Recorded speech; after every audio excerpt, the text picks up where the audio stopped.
Le yoga supramental. Chapitre 5. La conscience physique, le subconscient, le sommeil et les rêves, la maladie. Notre but est la réalisation supramentale, et nous devons faire, dans les conditions de chaque phase, tout ce qui est nécessaire pour l'atteindre ou nous en rapprocher.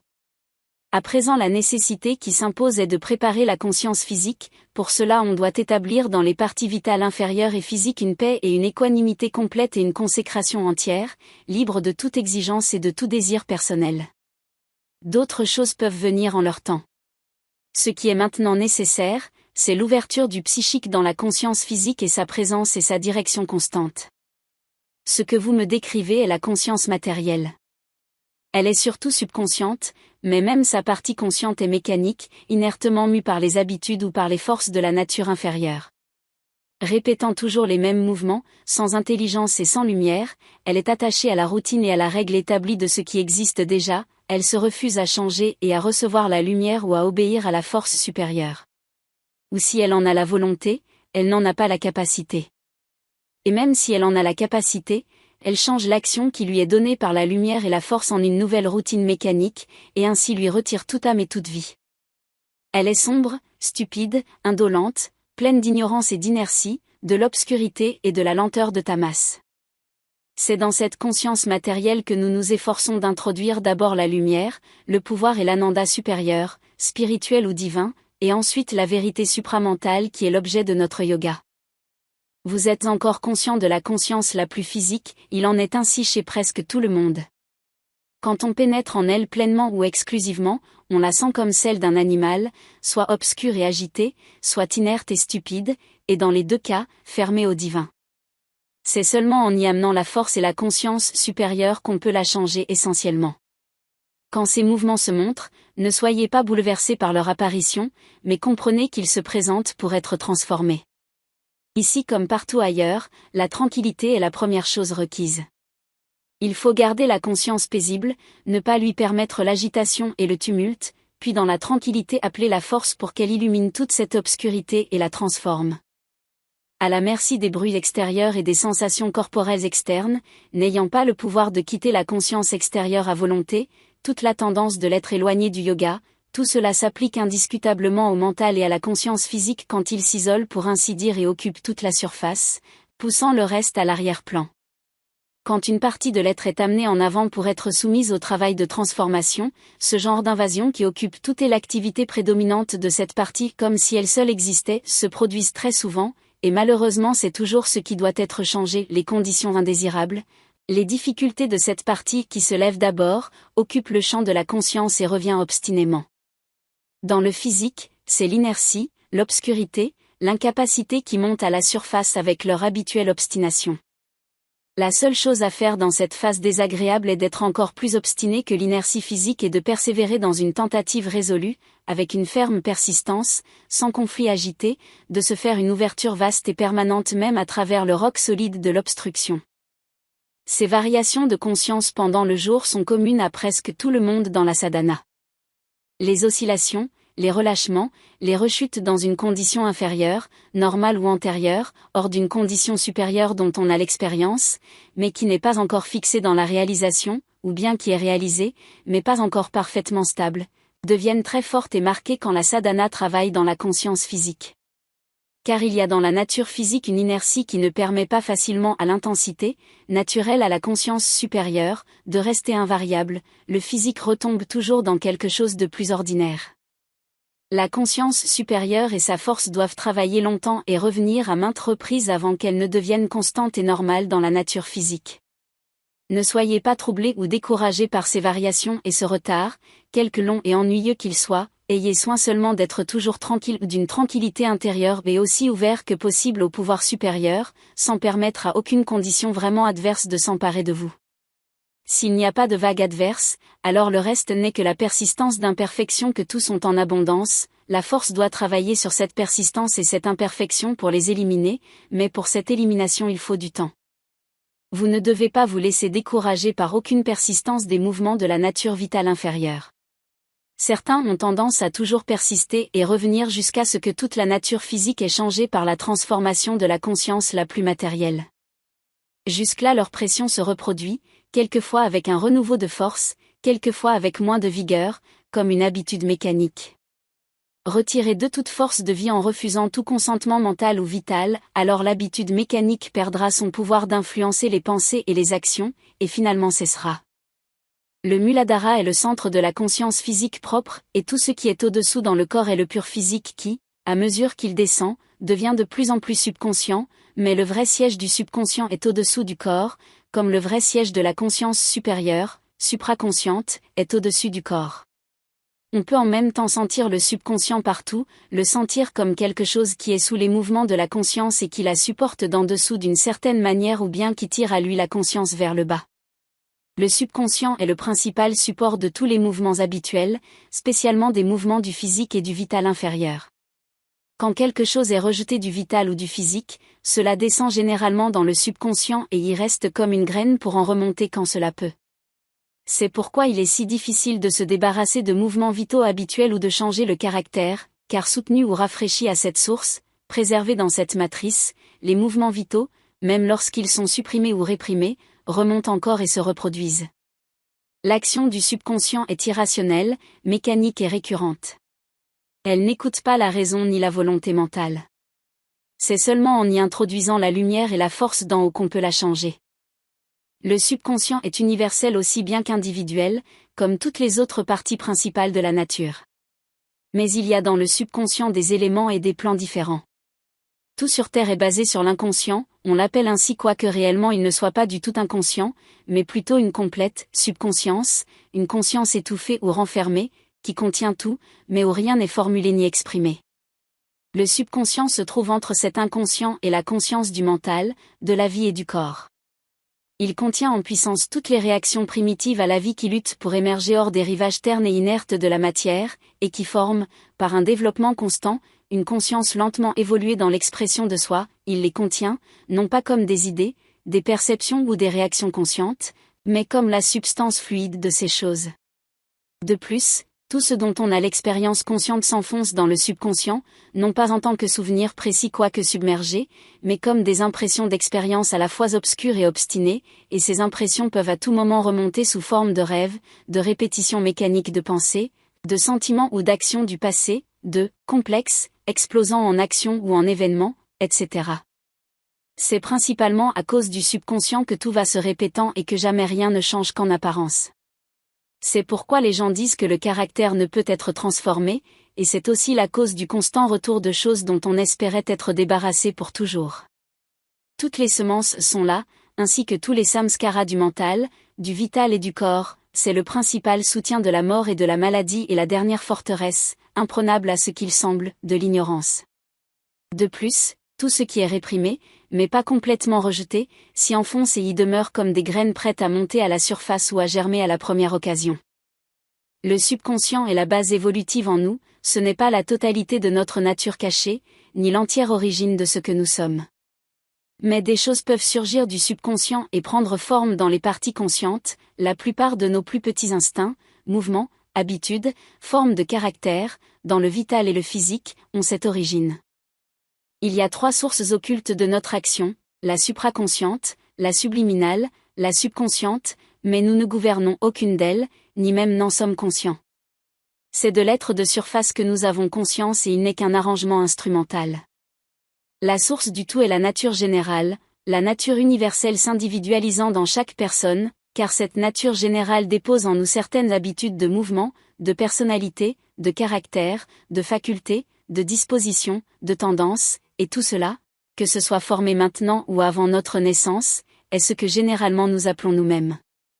De cela une bonne part s'exprime en mouvement et utilisation habituelle dans les parties de nous-mêmes conscientes et connues à la surface, une bien plus grande part est cachée dans les 3 autres sources inconnues qui sont au-dessous et derrière la surface.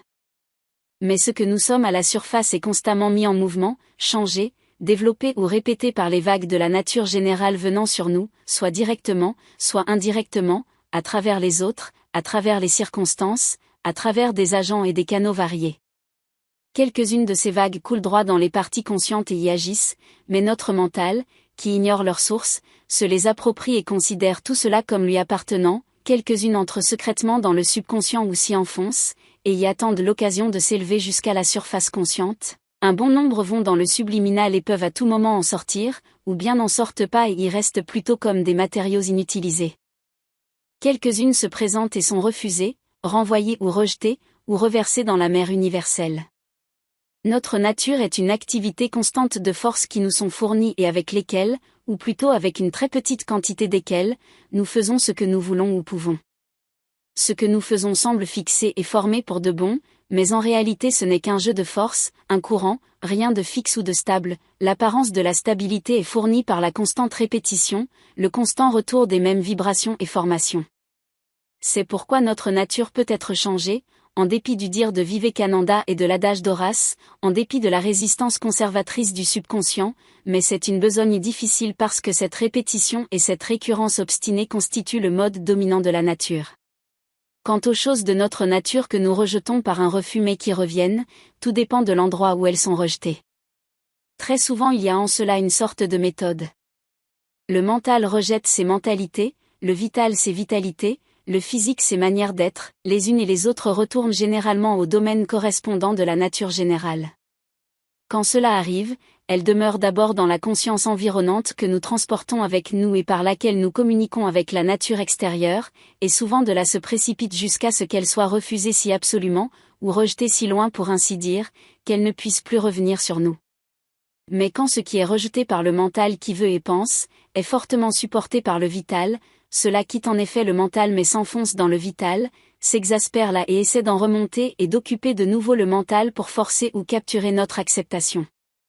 De même quand le vital supérieur, le cœur ou la force vitale plus large, rejette quelque chose, cela s'enfonce et prend refuge dans le vital inférieur avec toute sa masse de petits mouvements courants qui constituent notre mesquinerie quotidienne.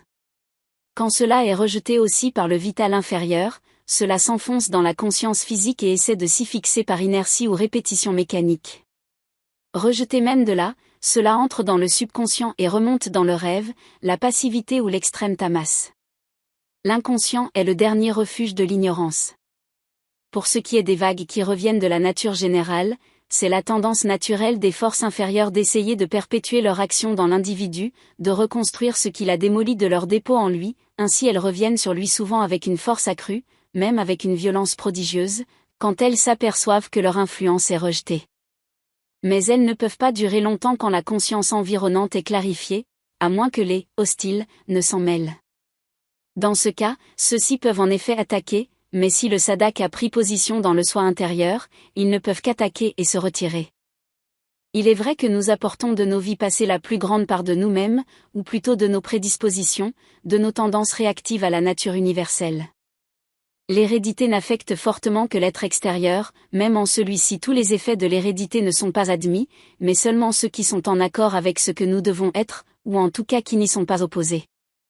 Le subconscient est fait d'habitudes et de souvenirs, il répète constamment, ou chaque fois qu'il le peut, ce qui a été réprimé, vieille réaction, ancien réflexe, réponse mentale, vitale ou physique. On doit l'éduquer avec une pression encore plus persistante des parties supérieures de l'être afin qu'il abandonne ses vieilles réponses et qu'il en prenne de nouvelles et de vraies. Vous ne savez pas combien l'être naturel ordinaire vit dans le physique subconscient. C'est là que les mouvements habituels, mentaux et vitaux, sont emmagasinés et c'est de là qu'ils remontent dans le mental éveillé. Chassé de la conscience supérieure, c'est dans cette caverne des panisses qu'il trouve refuge. N'étant plus autorisé à émerger librement dans l'état de veille, il remonte dans le sommeil, en rêve. Ils cessent pour de bon seulement quand ils sont expulsés du subconscient et que leurs graines sont tuées par l'illumination de ces zones cachées. Quand votre conscience s'approfondira et que la lumière d'en haut descendra dans ces parties inférieures dissimulées, les choses qui maintenant se représentent de cette manière disparaîtront. Il est certainement possible de tirer les forces d'en bas. Il se peut que ce soit les forces divines cachées en bas qui se lèvent à votre appel, et dans ce cas le mouvement ascendant complète le mouvement et l'effort de la force divine d'en haut, spécialement en aidant à l'amener dans le corps. Il se peut aussi que ce soit les forces obscures d'en bas qui répondent à l'invitation, et dans ce cas les tirer ainsi aboutit au tamas ou au désordre quelquefois à de grandes masses d'inertie ou à un soulèvement et une confusion formidable. Le vital inférieur est un plan très obscur, et il ne peut être avantageux de l'ouvrir pleinement que lorsque les autres plans au-dessus de lui ont été largement imprégnés de lumière et de connaissance.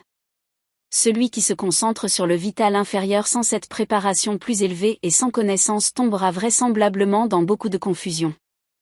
Cela ne veut pas dire que des expériences sur ce plan ne peuvent venir plus tôt, et même au commencement, elles se présentent d'elles-mêmes, mais on ne doit pas leur donner une trop grande place.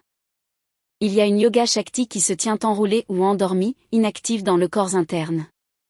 Quand on fait un yoga, cette force se déroule et s'élève à la rencontre de la conscience et de la force divine qui attendent au-dessus de nous.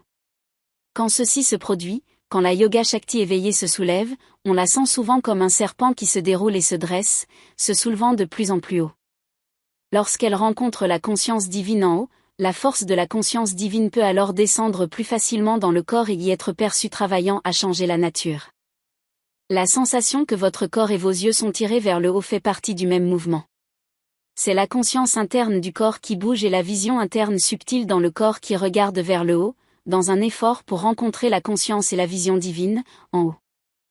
Si vous descendez dans les parties ou les zones inférieures de la nature, vous devez toujours avoir soin de garder un rapport vigilant avec les plans supérieurs de conscience déjà régénérés et de faire descendre, à travers eux, la lumière et la pureté dans ces régions d'en bas qui ne sont pas encore régénérées. Sans cette vigilance, on est absorbé dans les mouvements non régénérés des plans inférieurs et il s'ensuit des difficultés et de l'obscurcissement. Le plus sûr moyen est de demeurer dans la partie supérieure de la conscience et de là, d'exercer une pression sur la partie inférieure pour qu'elle change. Cela peut être fait de cette façon, mais il vous faut en acquérir le tour de main et l'habitude. Si vous en obtenez le pouvoir, votre progrès sera beaucoup plus facile, plus égal, et moins pénible. Votre pratique de psychanalyse était une erreur, au moins pour un temps, cela a rendu le travail de purification moins facile, plus compliqué. La psychanalyse de Freud est la dernière chose que l'on devrait associer au yoga. Elle se saisit d'une certaine partie de la nature, la plus sombre, la plus périlleuse, la plus malsaine, la région subconsciente du vital inférieur, isole ces phénomènes les plus morbides et leur attribue une action hors de toute proportion avec leur vrai rôle dans la nature. La psychologie moderne est une science dans l'enfance, à la fois inconsidérée, maladroite et mal ébauchée. Comme dans toute science au début, le mental humain se livre ici sans contrainte à son habitude universelle de se saisir d'une vérité partielle ou locale, de la généraliser indûment et d'essayer d'expliquer tout un champ de la nature en ces termes étroits. De plus, l'exagération de l'importance attribuée au complexe sexuel réprimé est un mensonge dangereux, elle peut avoir une influence néfaste et tend à rendre le mental et le vital, non pas moins, mais plus foncièrement impurs qu'auparavant. Il est vrai que le subliminal est la partie la plus importante de la nature humaine et qu'il contient le secret des dynamismes invisibles qui expliquent ses activités de surface. Mais le subconscient vital inférieur qui est tout ce que la psychanalyse de Freud semble connaître, et elle ne connaît de cela que quelques coins mal éclairés, n'est rien de plus qu'une portion bornée et très inférieure de l'ensemble subliminal. Le moi subliminal se tient en arrière et soutient tout l'homme superficiel, il contient un mental plus large et plus efficace derrière le mental de surface, un vital plus vaste et plus puissant derrière le vital de surface, une conscience physique plus subtile et plus libre derrière l'existence corporelle de surface. Et au-dessus d'eux il s'ouvre à des régions supraconscientes supérieures, de même qu'il s'ouvre au-dessous d'eux à des régions subconscientes inférieures.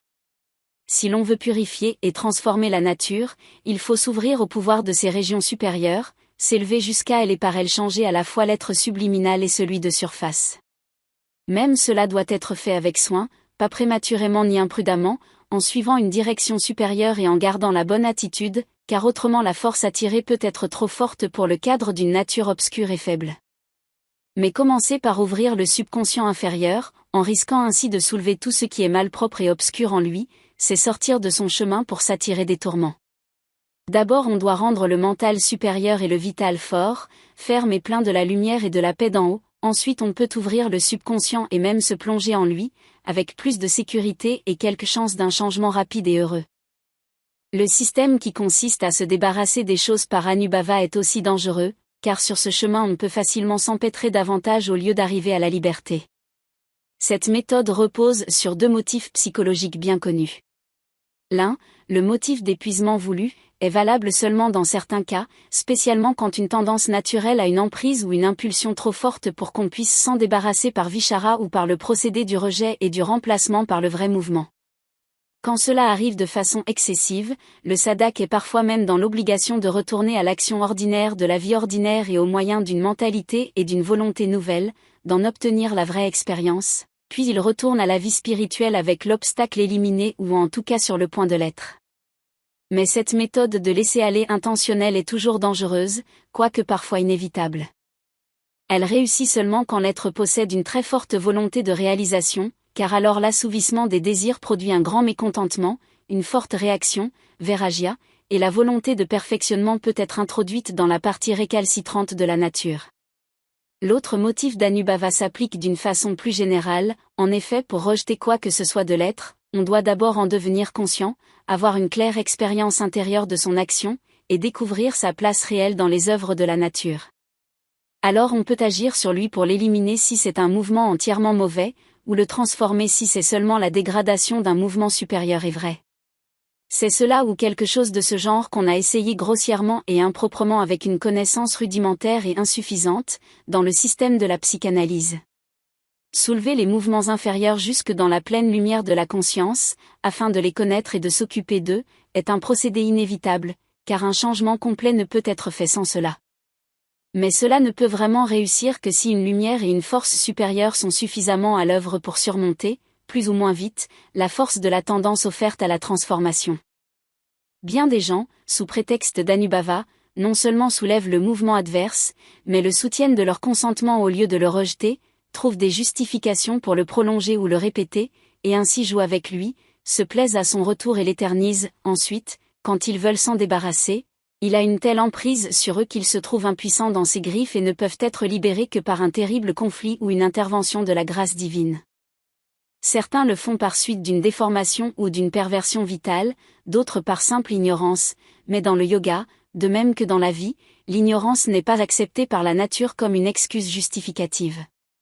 Ce danger est là chaque fois que l'on s'occupe maladroitement des parties ignorantes de la nature, mais aucune partie n'est plus ignorante, plus périlleuse, plus déraisonnable, plus obstinée dans ses répétitions que le subconscient vital inférieur et ses mouvements.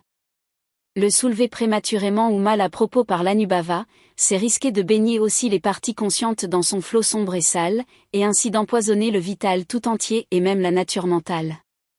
On devrait donc toujours commencer par une expérience positive, non par une négative, et faire descendre dans les parties de l'être conscient qui sont à changer, quelque chose de la nature divine. C'est seulement quand ceci a été fait suffisamment et qu'il y a une ferme base positive, qu'on peut avec sécurité faire lever les éléments adverses cachés dans le subconscient, afin de les détruire et de les éliminer par la puissance de la tranquillité, de la lumière, de la force et de la connaissance divine. Même ainsi, bien des éléments inférieurs se lèveront d'eux-mêmes pour vous procurer autant d'Anubhava qu'il peut vous en falloir pour vous débarrasser des obstacles, mais dans ce cas on peut avoir affaire à eux avec beaucoup moins de danger et sous une direction interne supérieure. Je trouve difficile de prendre ces psychanalystes au sérieux quand ils essaient de sonder l'expérience spirituelle à la lueur vacillante de leur lampe de poche, et cependant on devrait peut-être le faire, car le demi-savoir est une chose puissante qui peut être un grand obstacle à la venue à la surface de la vraie vérité. Cette nouvelle psychologie me fait l'effet d'enfants qui apprendraient un alphabet sommaire et pas très adéquat et triompheraient en juxtaposant la B-C du subconscient avec le mystérieux super-ego souterrain et en imaginant que leur premier livre de débuts obscurs, B-A-Ba, est le cœur même de la réelle connaissance.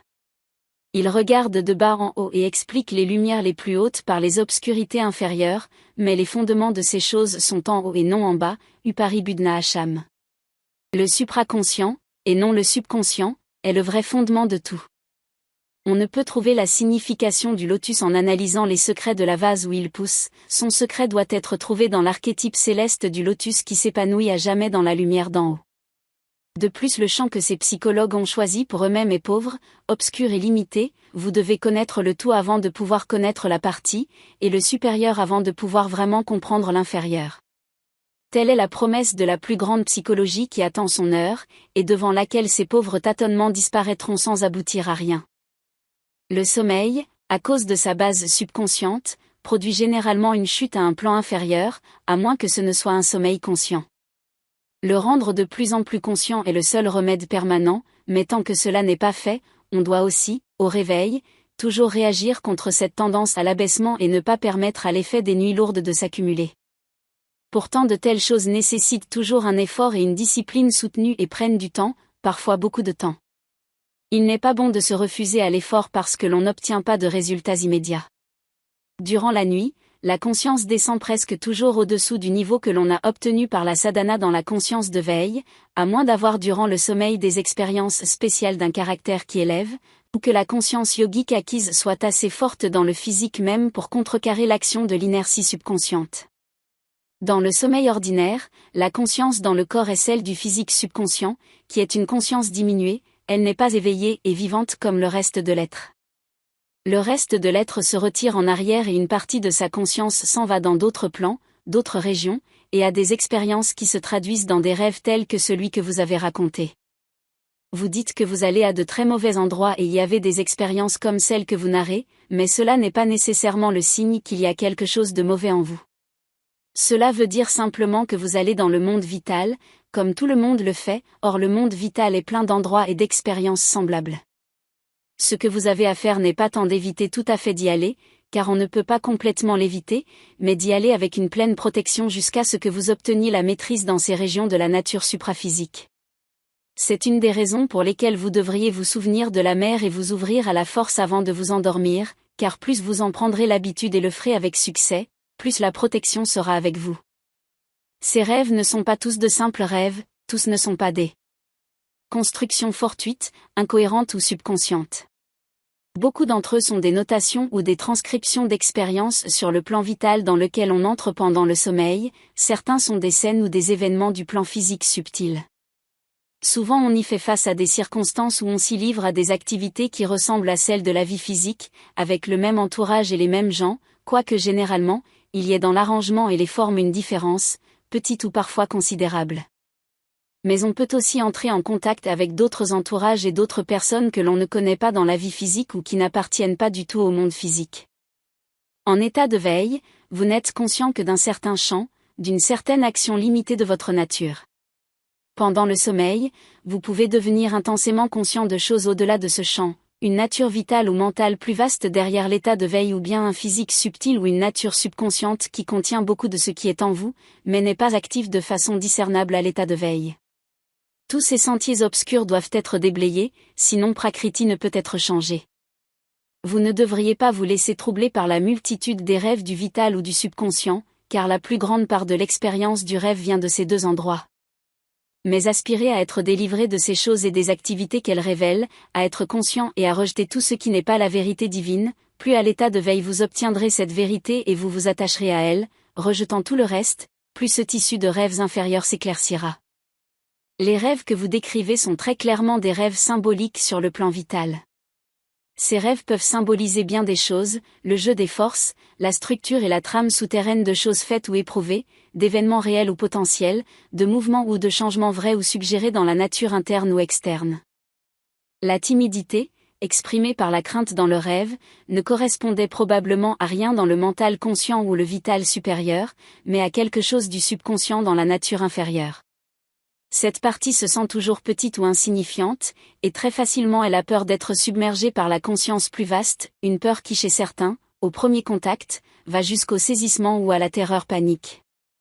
Tous les rêves de ce genre sont évidemment des formations comme on en rencontre souvent sur le plan vital et plus rarement, sur le plan mental. Parfois ils sont les formations de votre propre mental ou de votre vital, parfois les formations du mental d'un autre avec une transcription, exacte ou modifiée, dans le vôtre. Parfois viennent des formations qui sont faites par des forces ou des êtres non humains de ces autres plans. Ces formations ne sont pas vraies et ne deviennent pas nécessairement réelles dans le monde physique, mais elles peuvent cependant avoir de l'effet sur le physique, si elles ont été construites avec cette tendance et à cette fin, et si on le leur permet elles peuvent manifester leurs circonstances ou leur signification, car elles sont le plus souvent symboliques ou schématiques, dans la vie intérieure ou extérieure. Avec elles, la conduite qui convient est simplement d'observer et de comprendre, et si elles viennent d'une force hostile, de les rejeter ou de les détruire. Il y a d'autres rêves qui n'ont pas le même caractère, ils sont la représentation ou la transcription de choses qui se passent réellement sur d'autres mondes, dans d'autres conditions que les nôtres. Il y a aussi des rêves qui sont uniquement symboliques, et d'autres qui indiquent des mouvements et des tendances qui existent en nous, tant familières qu'inconnues au mental de veille, ou qui exploitent de vieux souvenirs, ou bien qui font surgir des choses amassées passivement, ou actives encore dans le subconscient, une accumulation variée qu'il faut changer ou chasser tandis qu'on s'élève à une conscience supérieure. Si l'on apprend à les interpréter, on peut acquérir par les rêves une grande connaissance des secrets de sa propre nature et de la nature des autres. Tâcher de rester éveillé la nuit n'est pas une bonne méthode, la suppression du sommeil dont on a besoin rend le corps tamasèque et incapable de la concentration nécessaire pendant les heures de veille. La vraie manière est de transformer le sommeil, non de le supprimer, et spécialement d'apprendre à être de plus en plus conscient dans le sommeil lui-même. Si cela est fait, le sommeil se transforme en un mode interne de conscience dans lequel la sadhana peut continuer aussi bien qu'à l'état de veille, et où l'on devient capable en même temps d'entrer dans des plans de conscience autres que le physique et de disposer d'un immense champ d'expériences informatrices et utilisables. Le sommeil que vous décrivez, dans lequel règne un silence lumineux, ou bien le sommeil dans lequel on éprouve l'ananda dans les cellules, sont évidemment les états les meilleurs. Les autres heures, celles dont vous êtes inconscient, peuvent être des moments d'un sommeil profond dans lequel vous êtes sorti du physique pour entrer dans le mental, le vital ou d'autres plans. Vous dites que vous étiez inconscient, mais il se peut seulement que vous ne vous souveniez pas de ce qui est arrivé, car au retour il y a une sorte de renversement de la conscience, une transition ou un changement par lequel tout ce dont on a eu l'expérience pendant le sommeil, excepté peut-être ce qui s'est passé en dernier ou bien un événement très impressionnant, se retire de la conscience physique, et tout devient comme vide. Il y a un autre état de ce genre, un état d'inertie qui n'est pas seulement vide, mais aussi lourd et sans souvenir, cependant il se produit seulement quand on s'enfonce profondément et grossièrement dans le subconscient. Ce plongeon souterrain est très indésirable, il obscurcit, il abaisse, souvent il fatigue plus qu'il ne repose, il est tout le contraire du silence lumineux. Ce n'était ni un demi-sommeil, ni un quart de sommeil, ni même un 16e de sommeil que vous avez eu, c'était une absorption de la conscience, qui dans cet état demeure consciente, mais fermée aux choses extérieures et ouverte seulement à l'expérience intérieure. Vous devez clairement distinguer entre ces deux conditions, si différentes, l'une est nidra, l'autre le commencement au moins de samadhi, bien entendu pas du nirvikalpa. Ce retrait à l'intérieur est nécessaire, parce que le mental actif de l'être humain est au début trop tourné vers les choses extérieures, il doit rentrer complètement en dedans afin de vivre dans l'être interne, mental interne, vital interne, physique interne psychique. Mais, avec de l'entraînement, on peut arriver à un point où l'on reste conscient extérieurement tout en vivant dans l'être intérieur, et où l'on entre à volonté dans l'état de repliement ou dans celui d'expansion. Vous pourrez alors avoir la même dense immobilité et le même influx d'une conscience plus grande et plus pure, dans l'état de veille aussi bien que dans ce que vous appelez à tort sommeil. Une fatigue physique de ce genre, au cours de la sadhana, peut tenir à des causes diverses. Premièrement, elle peut venir de ce que le corps reçoit plus qu'il ne peut assimiler. Le remède est alors un repos tranquille dans une immobilité consciente en recevant les forces, mais sans autre but que la récupération de sa force et de son énergie. Deuxièmement, elle peut provenir de ce que la passivité a pris la forme de l'inertie, l'inertie fait descendre la conscience au plan physique ordinaire, qui est bientôt fatigué et enclin au tamas. Le remède, ici, est de ne pas se reposer dans l'inertie, mais de retourner à la vraie conscience pour y chercher le repos. Troisièmement, cela peut être dû à un simple surmenage du corps, si on ne lui donne pas assez de sommeil ou de repos. Le corps est le support du yoga, mais son énergie n'est pas inépuisable et doit être ménagée, elle peut être entretenue en faisant appel à la force vitale universelle, mais cette assistance aussi a ses limites. Une certaine modération est nécessaire, même dans l'ardeur de progresser, modération, non pas indifférence ou indolence. La maladie est un signe d'imperfection ou de faiblesse, ou bien d'ouverture à des contacts adverses dans la nature physique, et elle est souvent aussi liée à quelque obscurité ou à quelque manque d'harmonie dans le vital inférieur, le mental physique ou ailleurs. C'est très bien quand on peut se débarrasser de la maladie entièrement par la foi et le pouvoir du yoga, ou par la pénétration de la force divine. Mais très souvent cela n'est pas tout à fait possible parce que la nature entière n'est pas ouverte ou capable de répondre à la force. Le mental peut avoir la foi et répondre, mais il se peut que le vital inférieur et le corps ne suivent pas, ou bien, même si le mental et le vital sont prêts, le corps peut ne pas répondre ou répondre seulement en partie, parce qu'il a l'habitude d'obéir aux forces qui produisent une certaine maladie, et l'habitude est une puissance très obstinée dans la partie matérielle de la nature. Dans des cas semblables on peut avoir recours à des moyens physiques, non pas comme moyen principal, mais comme une aide et un support matériel à l'action de la force, pas de remèdes forts et violents, mais ceux qui sont salutaires sans incommoder le corps. Les attaques des maladies sont des attaques de la nature inférieure ou des forces adverses qui profitent d'une faiblesse, d'une ouverture ou d'une réponse dans la nature, elles arrivent du dehors, comme toutes les autres choses qui viennent et doivent être rejetées. Si l'on peut les sentir quand elles s'approchent et que l'on ait la force et l'habitude de les rejeter avant qu'elles ne puissent pénétrer dans le corps, on peut demeurer exempt de toute maladie. Même quand l'attaque semble venir du dedans, cela veut dire seulement qu'elle n'a pas été perçue avant de pénétrer dans le subconscient. Une fois qu'elle est dans le subconscient, la force qui l'a amenée la fait se lever, tôt ou tard, et elle envahit l'organisme. Quand vous la sentez juste après son entrée, c'est parce que, malgré qu'elle soit venue directement et non pas à travers le subconscient, vous n'avez cependant pas pu la discerner tandis qu'elle était encore dehors. Très souvent elle vient ainsi, de face ou plus souvent de côté, tangentiellement, tout droit, et force son chemin à travers l'enveloppe du vital subtil qui est notre principale armure de défense, mais elle peut être arrêtée dans l'enveloppe même avant qu'elle ne pénètre le corps matériel. Alors on peut en éprouver quelque effet, par exemple un état fiévreux ou une tendance au rhume, mais il ne se produit pas un envahissement complet par la maladie. Si elle peut être arrêtée plus tôt ou si d'elle-même l'enveloppe vitale résiste et demeure forte, vigoureuse et intacte, alors il n'y a pas de maladie, l'attaque ne produit pas d'effet physique et ne laisse pas de traces. Certainement, on peut agir du dedans sur une maladie et la guérir. Seulement ce n'est pas toujours facile, car la matière oppose une grande résistance, la résistance de l'inertie. Une persévérance infatigable est nécessaire, au début on peut échouer complètement, ou les symptômes peuvent s'aggraver, mais graduellement on domine de plus en plus son corps ou une maladie particulière. De plus, il est relativement facile de guérir par des moyens internes une attaque accidentelle de maladie, mais immuniser le corps contre toute attaque future est plus difficile. Il est plus ardu aussi de se tirer d'affaire avec une maladie chronique, plus qu'un désordre accidentel du corps, elle se refuse à disparaître. Tant que la maîtrise du corps est imparfaite, on rencontre toutes ces difficultés, et bien d'autres, à se servir de la force interne. Si par l'action intérieure vous réussissez à empêcher une aggravation, c'est déjà quelque chose, vous devez alors, par abhyasa, fortifier ce pouvoir jusqu'à ce qu'il soit capable de guérir. Notez que tant que le pouvoir n'est pas entièrement présent, il n'est pas nécessaire de rejeter complètement l'aide de moyens physiques. Les médecines sont un pis-aller dont on doit se servir quand quelque chose dans la conscience ne répond pas ou ne répond que superficiellement à la force.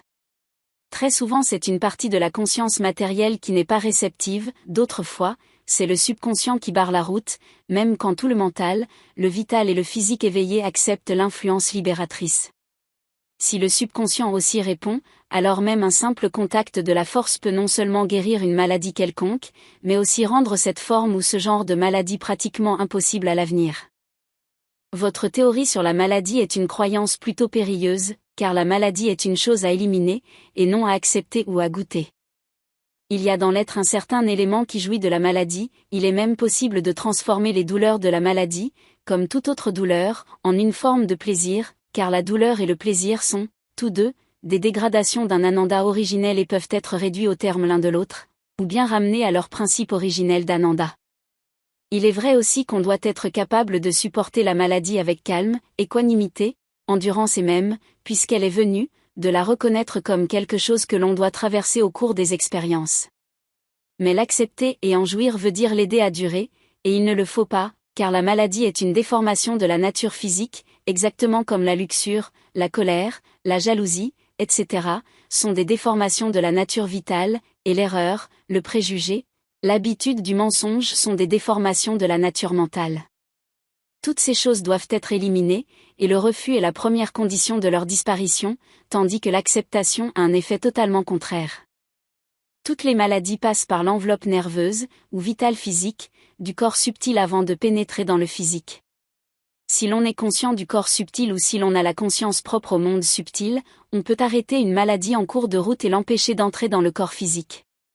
Mais elle peut venir inaperçue, ou pendant le sommeil, ou à travers le subconscient, ou brusquement quand on n'est pas sur ses gardes, dans ce cas il n'y a rien d'autre à faire qu'à lutter contre la mainmise qu'elle a déjà gagnée sur le corps. La défense de soi par ses moyens internes peut devenir si puissante que le corps acquiert pratiquement l'immunité, comme l'ont beaucoup de yogins. Cependant pratiquement, ne veut pas dire absolument. L'immunité absolue ne peut venir qu'avec la transformation supramentale. Car, au-dessous du supramental, c'est le résultat de l'action d'une force parmi beaucoup d'autres forces, et elle peut être dérangée par une rupture de l'équilibre établi, dans le supramental, c'est une loi de la nature. Dans un corps supramentalisé, l'immunité contre la maladie serait automatique, inhérente à sa nouvelle nature. Il y a une différence entre la force yogique sur les plans inférieurs, mental et autres, et la nature supramentale. Ce qui, dans la conscience mentale et corporelle, nécessite la force yogique pour être acquis et gardé, est inhérent au supramental et y existe, non pas comme un accomplissement, mais par nature, cela est absolu et existe par soi-même.